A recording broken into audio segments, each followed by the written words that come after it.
நீதிமொழிகள் அதிகாரம் 2. ஞானமளிக்கும் பயன்.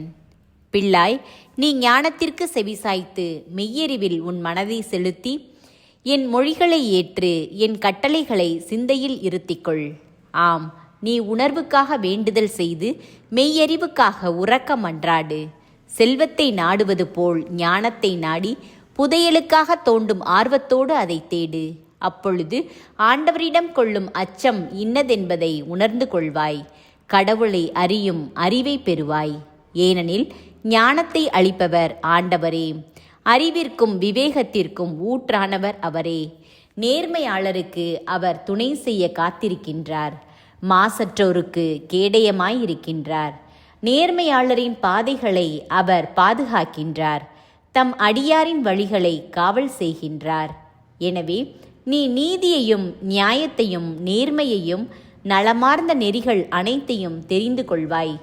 ஞானம் உன் உள்ளத்தில் குடிபுகும், அறிவு உன் இதயத்திற்கு இன்பம் தரும்.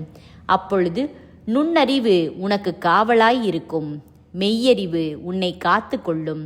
நீ தீய வழியில் செல்லாமலும் வஞ்சகம் பேசும் மனிதரிடம் அகப்படாமலும் இருக்கும்படி அது உன்னை பாதுகாக்கும். நேர்மையான வழியை விட்டு விலகி இருளான பாதையில் நடப்போரின் கைக்கு உன்னை தப்புவிக்கும். அவர்கள் தீமை செய்து கழிக்கின்றவர்கள், அவர்களுடைய வழிகள் கோணலானவை, அவர்களுடைய பாதைகள் நேர்மையற்றவை.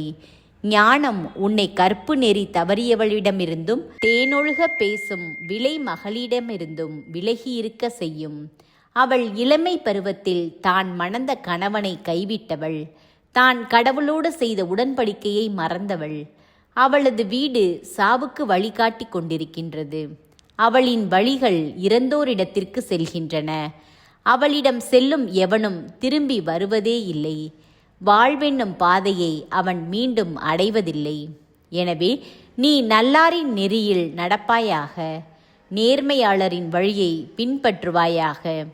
நேர்மையாளரே உலகில் வாழ்வர், மாசற்றாரே அதில் நிலைப்பர். பொல்லாரோ உலகினின்று பூண்டோடு அழிவர், நயவஞ்சகர் அதனின்று வேரோடு களைந்தெறியப்படுவர்.